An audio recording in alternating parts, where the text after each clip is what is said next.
Hello ಗೆಳೆಯರ, welcome back to the NEET and C E T ಅಪ್ಡೇಟ್ಗೆ ಸ್ವಾಗತ ಸುಸ್ವಾಗತ. ಇದು ಯೂಟ್ಯೂಬ್ ಚಾನಲ್. ನೆನಪಿಕೊಳ್ಳಿ, ನಿಮ್ಮ ಒಂದು KCET ಮತ್ತು ನೀಟ್ದು ಅಪ್ಡೇಟ್ಸು ಫ್ರೀಯಾಗಿ ನಿಮಗೆ ಟೈಮ್ ಟು ಟೈಮ್ ಸಿಗ್ತಿರುತ್ತೆ. ಅದಕ್ಕೋಸ್ಕರ ನಮ್ಮ ಚಾನಲ್ಗೆ ಫಸ್ಟ್ ಟೈಮ್ ವಿಸಿಟ್ ಮಾಡಿದರೆ ಚಾನಲ್ಗೆ ಒಂದು ತಪ್ಪದೆ ಸಬ್ಸ್ಕ್ರೈಬ್ ಮಾಡ್ಕೊಂಡು ನೋಡಿ. ಆಗ ನಮ್ಮ ಒಂದು ವಾಟ್ಸಪ್ ಗ್ರೂಪಲ್ಲಿ ಕೂಡ ಜಾಯ್ನ್ ಆಗ್ಬೋದು. ನಿಮಗೆ ಏನಾದರೂ ಡೌಟ್ಸ್ ಇದ್ದರೆ, ಏನಾದರೂ ನಿಮಗೆ ಅಪ್ಡೇಟ್ಸು ಸಿಗಬೇಕಂದ್ರೆ ನಮ್ಮ ಒಂದು ವಾಟ್ಸಪ್ ಗ್ರೂಪಲ್ಲಿ ಸಿಗುತ್ತೆ. ಲಿಂಕ್ ಬೇಕಾದ್ರೆ ಡಿಸ್ಕ್ರಿಪ್ಷನ್ ಬಾಕ್ಸಲ್ಲಿ ಸಿಗುತ್ತೆ, ಕಮೆಂಟ್ ಬಾಕ್ಸಲ್ಲಿ ಸಿಗುತ್ತೆ. ಬನ್ನಿ ನೋಡಿ. ಓದ್ ವೀಡಿಯೋದಲ್ಲಿ ನಮ್ಮ ಒಂದು ಎಷ್ಟೊಂದು ಜನ ಕೇಳ್ತಿದ್ರು, ಹಾಗೆ ನೀಟ್ದು ಅಪ್ಡೇಟ್ ಮಾಡಿ, ನೆಕ್ಸ್ಟ್ ನೀಟ್ದು ಏನು ಪ್ರೊಸೀಜರ್ ಇದೆ ನಮ್ಮ ಒಂದು KE ಥ್ರೋದಲ್ಲಿ. ಯಾಕಂದರೆ ನಾನು ನೀಟ್ ಬರ್ತಿದ್ದೀನಿ ಮತ್ತು CETದು ಸ್ವಲ್ಪ ಡೌಟ್ಸ್ ಇದೆ ನಂಗೆ. ಯಾಕೆಂದರೆ CETದು ಆಲ್ಮೋಸ್ಟ್ ತುಂಬಾ ಹೇಳಿದೆ ನಾನು. CETದು ಪ್ರತಿಯೊಂದು ಏನೇನು ಮಾಡಬೇಕು ನನ್ನ ಚಾನಲ್ ಚೆಕ್ಔಟ್ ಮಾಡಿಕೊಂಡ್ರೆ CETದು ನಿಮಗೆ KCETದು ಕಂಪ್ಲೀಟಾಗಿ ನಿಮಗೆ ಗೈಡ್ಲೈನ್ಸಲ್ಲಿ ಸಿಗುತ್ತೆ. ವೆರಿಫಿಕೇಷನ್ ಸ್ಲಿಪ್ಪಿಂದ ಹಿಡಿದು ನಿಮಗೆ ಚಾಯ್ಸ್ ಎಂಟ್ರಿವರೆಗೂ ಒಂದು ಹೇಳಿಲ್ಲ ಅಷ್ಟೇ. ಆಪ್ಷನ್ ಎಂಟ್ರಿ ಡೆಮೋ ವೀಡಿಯೋ ಕೂಡ ಹಾಕಿದ್ದೀನಿ, ಹೋಗಿ ಚೆಕ್ಔಟ್ ಮಾಡ್ಕೊಳ್ಳಿ. ಇನ್ನು ಯಾರೋ ಡೆಮೋ ವೀಡಿಯೋ ನೋಡಿಲ್ಲ ಅಂದರೆ. ಈಗ ಬನ್ನಿ, ನೀಟ್ದು ಏನಪ್ಪ ಅಂದರೆ ನೋಡಿ, ಇನ್ನೂ ಒಂದು ನೀಟ್ದಿನ ರಿಸಲ್ಟ್ ಬಿಟ್ಟಿಲ್ಲ. ಒಂದು ಇನ್ನೂ 8 to 10 ಡೇಸಲ್ಲಿ ನಿಮಗೆ ರಿಸಲ್ಟ್ ಅನೌನ್ಸ್ಮೆಂಟ್ ಆಗುತ್ತೆ. ನೆಕ್ಸ್ಟ್ ಏನು ಮಾಡಬೇಕು ಇವರು ಅಂದರೆ, ಈ ವರ್ಷ ನೋಡಿ ನಿಮಗೆ ನೀಟ್ಗೆ ಅಂತ ಸಪ್ರೇಟ್ ಕೌನ್ಸ್ಲಿಂಗೇ ನಡೆಯಲ್ಲ. ನಮ್ಮ ಒಂದು KEದಲ್ಲೇ ಇದೇ ಕಂಬೈಂಡಾಗಿ ನಡೀತದೆ. ಮತ್ತು ಯಾವುದು KCET ಮತ್ತು ನೀಟು. ನೀವು ಈಗ ನೀಟ್ ವಿದ್ಯಾರ್ಥಿಗಳು ಏನಿಲ್ಲ, ನಿಮಗೂ ಒಂದು ವೆರಿಫಿಕೇಷನ್ ಸ್ಲಿಪ್ ಅನ್ನೋದು ಬಿಡ್ತಾರೆ. ಮತ್ತು ತುಂಬ ಜನ ಇನ್ನೂ ರಿಜಿಸ್ಟರ್ ಆಗಿಲ್ಲ. ಈಗ ನಿಮಗೆ ಈಗ ಹೆಂಗೆ ಅಂದರೆ, ರಿಸಲ್ಟ್ ಬಿಟ್ಟಿದ ತಕ್ಷಣ ನೀಟ್ ರಿಸಲ್ಟಿಗೆ ಬಿಡ್ತಾರೆ. ನೆಕ್ಸ್ಟು ನಮ್ಮ KEದಲ್ಲಿ ನಿಮಗೆ ಮಾರ್ಕ್ಸ್ ಎಂಟ್ರಿ ಮಾಡೋಕ್ಕಾಗಿತ್ತು, ಇಲ್ಲಾಂದರೆ ರಿಜಿಸ್ಟ್ರೇಷನ್ ಆಗೋಕ್ಕಾಯಿತು. ನಿಮಗೆ ಒಂದು ಲಿಂಕ್ ಅನ್ನೋದು ಬಿಡ್ತಾರೆ, ಆಯಿತಾ. ಆ ಲಿಂಕಲ್ಲಿ ನೀವು ನಿಮ್ಮ ಒಂದು ಅಪ್ಲಿಕೇಶನ್ ನಂಬರ್ ಹಾಕೋದಾಯ್ತು, ಆಮೇಲೆ ಫೀಸ್ ಪೇ ಮಾಡೋದಾಯಿತು, ಅದು ಇದ್ದೇ ಇರುತ್ತೆ. ಅದಾಗಿದ ಮೇಲೆ ನಿಮಗೂ ಸೇಮ್ ವೆರಿಫಿಕೇಷನ್ ಸ್ಲಿಪ್ ಅನ್ನೋದು ಬಿಡ್ತಾರೆ. ನೆಕ್ಸ್ಟು ಆಪ್ಷನ್ ಎಂಟ್ರಿ ಒಟ್ಟಿಗೆ ಸ್ಟಾರ್ಟ್ ಮಾಡ್ತಾರೆ. ನಿಮಗೆ ಜಾಸ್ತಿ ಟೈಮ್ ಕೊಡೋದಿಲ್ಲ ಅವ್ರು, ಯಾಕಂದರೆ ಆಲ್ರೆಡಿ ತುಂಬ ಟೈಮ್ ಕೊಟ್ಟಿದ್ದಾರೆ. ಈ ಟೈಮಲ್ಲಿ ನೀವು ಎಲ್ಲ ಕಾಲೇಜಸ್ಗಳ ಲೀಸ್ಟ್ಗಳು ಮಾಡ್ಕೊಂಡಿರ್ತೀರ.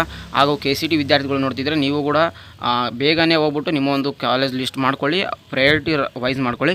ಇನ್ನೂ ಗೊತ್ತಾಗ್ತಿಲ್ಲ ನನಗೆ ಕಾಲೇಜ್ ಲಿಸ್ಟ್ ಮಾಡೋದಂದರೆ, ನೆಕ್ಸ್ಟ್ ಅದ್ರ ಬಗ್ಗೆ ಇನ್ನೊಂದು ವೀಡಿಯೋ ಮಾಡೋಣ. ಯಾಕಂದ್ರೆ ತುಂಬ ವೀಡಿಯೋ ಮಾಡಿದ್ದೀನಿ, ಬಟ್ ಇನ್ನೊಂದು ವೀಡಿಯೋ ಬೇಕಾದ್ರೆ ಕೇಳಿದ್ರೆ ಮಾಡೋಣ. ಯಾಕಂದರೆ ವಿದ್ಯಾರ್ಥಿಗಳಿಗೋಸ್ಕರ ಮಾಡಿರೋ ಚಾನಲು, ನಿಮಗೋಸ್ಕರ ಎಷ್ಟು ಸರಿ ಮಾಡಿದ್ರು ನಾನು ಓಕೆ ಮಾಡ್ತೀನಿ, ಅದರಲ್ಲಿ ಏನಿದೆ.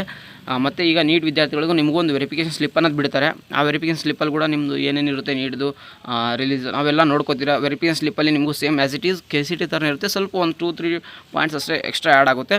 ನೆಕ್ಸ್ಟ್ ನಿಮಗೂ ಕೂಡ ಆಪ್ಷನ್ ಎಂಟ್ರಿ ಬಿಡುತ್ತೆ, ಕಂಬೈಂಡಾಗಿ ನಡೀತದೆ. ಆಮೇಲೆ ನಿಮಗೂ ಸೇಮ್ ಮೊದಲನೇದಾಗಿ ನಿಮಗೂ ಒಂದು ಮಾಕ್ ಅಲೈನ್ಮೆಂಟ್ ಅಂತಾರೆ, ಅಂದರೆ ಡೆಮೋ ಥರ. ಆಮೇಲೆ ಅದಕ್ಕಿಂತ ಮುಂಚೆ ನಿಮಗೆ ಒಂದು ಡ್ರಾಫ್ಟ್ ಮಾರ್ಕ್ಸ್ ಅಂದರೆ ನಿಮಗೆ ಈಗ ಎಷ್ಟೆಷ್ಟು ಕಾಲೇಜಲ್ಲಿ ಎಷ್ಟೆಷ್ಟು ಸೀಟ್ ಇದೆ ಅನ್ನೋದು ಸೀಟ್ ಮ್ಯಾಟ್ರಿಕ್ಸ್ನ ಒಂದು ಡ್ರಾಫ್ಟ್ ಆಗಿಬಿಡ್ತಾರೆ. ಅಂದರೆ ಇಷ್ಟು ಇರ್ಬೋದು ಈ ಕಾಲೇಜಲ್ಲಿ ಅಂತ. ಆಮೇಲೆ ನಿಮಗೆ ಕಾಲೇಜ್ ಕನ್ಫರ್ಮ್ ಮಾಡ್ಕೋತವೆ ಸೀಟು ಜಾಸ್ತಿ ಆಗಿದಾವ ಅಂತಂದು. ಸೀಟ್ ಜಾಸ್ತಿ ಆದರೆ ಮತ್ತು ನಿಮಗೆ ಫೈನಲಾಗಿ ಒಂದು ಫೈನಲ್ ಸೀಟ್ ಮ್ಯಾಟ್ರಿಕ್ಸನ್ನು ಬಿಡ್ತಾರೆ.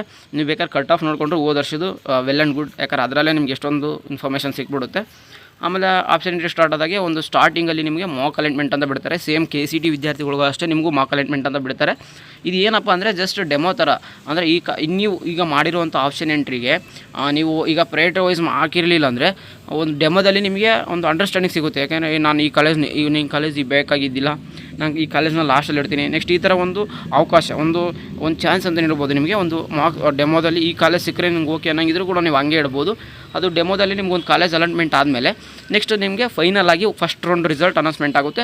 ಅಲ್ಲಿ ನಿಮಗೆ ಆ ಕಾಲೇಜ್ ಇಷ್ಟ ಇದ್ದರೆ ನೀವು ಅಲ್ಲೇ ಫಸ್ಟ್ ರೌಂಡು ಚಾಯ್ಸ್ ಎಂಟ್ರಿ ಬರುತ್ತೆ. ಅದ್ರ ಬಗ್ಗೆ ವೀಡಿಯೋ ಮಾಡೋಣ ನೀಟಾಗಿ. ಚಾಯ್ಸ್ ಎಂಟ್ರಿ ತುಂಬಾ ಇಂಪಾರ್ಟೆಂಟ್ ಆಗಿರುತ್ತೆ. ನಮ್ಮ ಒಂದು KCET ಒಳಗಡೆ KE ಥ್ರೋದಲ್ಲಿ KEದಲ್ಲಿ ನೀಟ್ಗೂ ವಿದ್ಯಾರ್ಥಿಗಳು ಅಷ್ಟೇ ನಿಮಗೆ ಒಂದು ಚಾಯ್ಸ್ ಎಂಟ್ರಿ ತುಂಬಾ ಇಂಪಾರ್ಟೆಂಟ್ ಆಗಿರುತ್ತೆ. ಚಾಯ್ಸ್ ಒಂದು ತೊಗೊಂಡು ಅಡ್ಮಿಷನ್ ಮಾಡಿಸ್ಬೋದು. ಇಲ್ಲ ನಂಗೆ ಇಷ್ಟ ಇಲ್ಲ ಅಂದರೆ ನೆಕ್ಸ್ಟ್ ಬೇಕಾದ್ರೆ ನೆಕ್ಸ್ಟ್ ರೌಂಡ್ಗೆ ಚಾಯ್ಸ್ 2 ತೊಗೊಂಡು ನೆಕ್ಸ್ಟ್ ರೌಂಡ್ಗೆ ಹೋಗ್ಬೋದು. ಇನ್ನೂ ಅದು ಫರ್ದರ್ ಬೇಕಾದ್ರೆ ಕಂಪ್ಲೀಟಾಗಿ ಅಪ್ಡೇಟ್ ಮಾಡ್ತಾಯಿರ್ತೀನಿ. ಈಗ ಜಸ್ಟ್ ವಿದ್ಯಾರ್ಥಿಗಳಿಗೆ ನೆಕ್ಸ್ಟ್ ಏನು ಮಾಡಬೇಕು ನೀಟ್ ವಿದ್ಯಾರ್ಥಿಗಳು ಅಂತ ಕೇಳ್ತಿದ್ರಲ್ಲ, ಇಷ್ಟು ನಿಮಗೆ ಇಲ್ಲಿವರೆಗೂ ಸಿಕ್ಕಿರುವಂಥ ಮಾಹಿತಿ. ಇನ್ನೂ ನಿಮಗೆ ಏನೇನು ಬಂದರೂ ಮಾಹಿತಿ ಕೂಡ ತಿಳಿಸ್ತಾ ಇರ್ತೀನಿ. CET ವಿದ್ಯಾರ್ಥಿಗಳು ತುಂಬಾ ಹೇಳಿದ್ದೀನಿ. ಇನ್ನೂ ನಿಮಗೆ ಏನಾದರೂ CET ವಿದ್ಯಾರ್ಥಿಗಳು ಡೌಟ್ಸ್ ಇತ್ತಂದರೆ ನಮ್ಮ ಕಮೆಂಟ್ ಬಾಕ್ಸಲ್ಲಿ ಹಾಕಿ. ಖಂಡಿತ ನಿಮಗೆ ಟೈಮ್ ಟು ಟೈಮ್ ಆಯಿತು ನಿಮ್ಮ ಡೌಟ್ಸನ್ನು ಕ್ಲಿಯರ್ ಮಾಡೋದಾಯಿತು, ನಾನು ಮಾಡ್ತೀನಿ. ಆಯಿತು, ನಮ್ಮ ಚಾನಲ್ಗೆ ಒಂದು ಸಬ್ಸ್ಕ್ರೈಬ್ ಮಾಡಿ ನೋಡ್ಕೊಳ್ಳಿ. ಎಷ್ಟೋ ವಿದ್ಯಾರ್ಥಿಗಳು ವೀಡಿಯೋ ನೋಡ್ತಿದ್ದೀರಾ, ಚಾನಲ್ಗೆ ಸಬ್ಸ್ಕ್ರೈಬ್ ಆಗದೆ ನೋಡ್ತಿದ್ದೀರಾ. ಇದರಿಂದ ನನಗೆ ವೀಡಿಯೋ ಮಾಡೋಕೆ ಕೂಡ ಅಷ್ಟೊಂದು ಯಾರು ವಿದ್ಯಾರ್ಥಿಗಳು ನೋಡ್ತಾನೆ ಇಲ್ಲ ಬಿಡು ಅಂತ ಸುಮ್ಮನೆ ಆಗಿಬಿಡ್ತೀನಿ. ಅದಕ್ಕೋಸ್ಕರ ವಿದ್ಯಾರ್ಥಿಗಳು ನೋಡಿ ಕಮೆಂಟ್ಗಳು ಬಾಕ್ಸ್ ಮಾಡಿ ಅಥವಾ ಸಬ್ಸ್ಕ್ರೈಬ್ ಮಾಡಿದ್ರೆ ತುಂಬ ಮೋರ್ ಆ್ಯಂಡ್ ಮೋರ್ ಅಪ್ಡೇಟ್ ಮಾಡೋಕೆ ಕೂಡ ಇಂಟ್ರೆಸ್ಟ್ ಬರುತ್ತೆ ಅಷ್ಟೇ. ವೀಡಿಯೋ ಇಷ್ಟ ಆಯಿತು ಅಂದರೆ ಚಾನಲ್ಗೆ ಒಂದು ಲೈಕ್ ಮಾಡಿ, ಇಲ್ಲಾಂದರೆ ಬಿಟ್ಬಿಡಿ. ಓಕೆ, ಸಿಗೋಣ ಗಾಯ್ಸ್ ನೆಕ್ಸ್ಟ್ ವಿಡಿಯೋದಲ್ಲಿ. Take care guys, love you, tata, bye.